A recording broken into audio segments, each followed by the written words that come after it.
Viewers நாங்களோட லக்ஷ்மி நீங்கள் பார்த்துருக்காது 0 லக்ஷ்மி. வெயிட் டென்ஷன் ஆகுறீங்களா? டென்ஷன் ஆகாதீங்க. ஏன்னா இந்த ட்ராக்ல இன்னொரு ட்விஸ்ட் இருக்குது அப்படிங்கிற ஒரு விஷயம் தான். பாட்டி வந்து கேட்குறாங்க, டைவர்ஸ் ரிலேட்டடான மூவ் கொடுக்குறாங்க, ஏதோ ஒரு விஷயம் ஆரம்பிக்கிறாங்க. ஆனால் ஆகஸ்ட் 15ஆம் தேதி அவங்க ஒரு வீடியோ வெளியிட்டாங்க இல்லையா, அதில் காஸ்டியூம் வந்து ரிச்சாக இருந்ததுன்னு நான் சொல்லியிருந்தேன். அதாவது ஒரு நல்ல ட்ராக் இருக்கும்ட்டு. ஆனால் இந்த காஸ்டியூம் வந்து பாட்டி வரல, மறுபடியும் பாட்டி ஒருக்கா வராங்க. ஸோ அதில் ஏதோ ஒரு பாசிட்டிவாக இருக்கலாம்ல. ஸோ வெயிட் பண்ணுவோம். ஓகேவா? ஒரு ட்விஸ்டட் ட்ராக். இதில் ஏதாச்சும் ஒரு ட்ரூத் ரிவீல் வரலாம். இப்போது காவேரியே ஒரு கோவத்தில் சைன் பண்ணி கொடுத்துறாங்க. ஒரு உதாரணத்துக்கு சொல்கிறேன், கோவத்தில் சைன் பண்ணி கொடுத்துறாங்க. பார்த்த விஜய் என்ன பண்ணுவார், என்ன பண்ணிட்டு இருக்கிறா குழந்தைய வச்சுக்கிட்டு, சும்மா விட்டா ஓவராக பண்ணிட்டு இருக்கா அப்படின்ட்டு சொல்லிட்டு போவார். இப்படி தான் நமக்கு சீனில் பயன்படுத்தி விடுவாங்க. என்னென்னா இப்போ விஜய் கோமா போயிட்டார், பாட்டி வந்து கேட்குறாங்க அச்சோச்சோ ஆயிடு மாட்டிருக்குன்ட்டு. ஆனால் விஜயை பற்றி தெரியாதவங்க தான் அப்படிலாம் யோசிப்பாங்க. விஜயை பற்றி தெரியும். ஏன்னா எந்த சூழ்நிலையிலையும் அவர் வந்து ரொம்ப ஸ்ட்ராங் அவரோட லவ்வில்.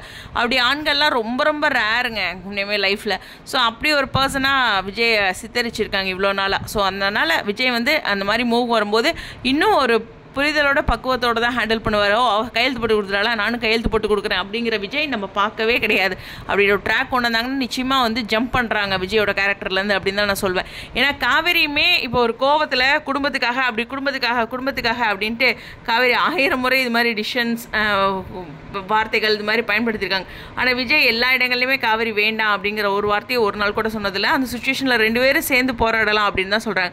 ஓகே, இந்த மாதிரி வரும்போது டைவர்ஸ்க்கு அவங்க கையெழுத்து போட்டு கொடுக்கும்போது மேபி இந்த ப்ரெக்னென்சி ரிவீல் ஆகலாம். ஒரு சின்ன லாஸ்ட் ஹோப் இந்த இடத்துல. ஏன்னா இந்த இடத்துல விஜய் சொன்னாங்கன்னா கரெக்டாக இருக்கும் அப்படின்னு எனக்கு தோணுது. பட் இது எப்போ கொண்டு வருவாங்கன்னு தெரியல. வயிறு தெரிஞ்சு கொண்டு வருவாங்களா இல்லை முன்னாடி ஒரு ஹை வோல்டேஜ் கொடுப்பாங்களாங்கிறது தெரில. பட் ஆனால் இந்த சைன் இந்த மாதிரியான விஷயங்கள் இருக்கும்போது விஜய் வந்து இதுக்கு மேலே வெயிட் பண்ணால் வேறு மாதிரி போயிடும் அப்படின்னு அவர் ஒரு மூவ் பண்ணலாம். கரெக்டாக நம்மளும் அந்த இடத்துல இருந்தால் ரிவீல் பண்ணாமல் இருக்கிறதுக்கு என்ன காரணம்? காவேரி கூட ஒரு சில விஷயங்கள் யோசிக்கலாம். அவருக்கு ஒய்ஃப் வேணும்னா அவர் ரிவீல் பண்ண வேண்டியதானே? அந்த கேள்வி தான் எனக்குள்ளே இருக்குது. ஸோ வெயிட் பண்ணி பார்ப்போம். பட் இருந்தாலும் பாட்டி பாருங்கள், பேப்பர்லாம் போய் வக்கீலை பார்த்து எடுத்துகிட்டு வந்திருக்கீங்க. நீங்கள் தேவையில்லாமல் விகா ஃபேன்ஸ் கிட்டே கோவத்தை சந்திக்கிறீங்க. எனிவேஸ் வாழ்த்துக்கள் பாட்டிக்கு சொல்லிக்கிறேன். இன்றைக்கி பாருங்கள் எல்லோரும் கோவமாக இருக்காங்க பாட்டி மேலே.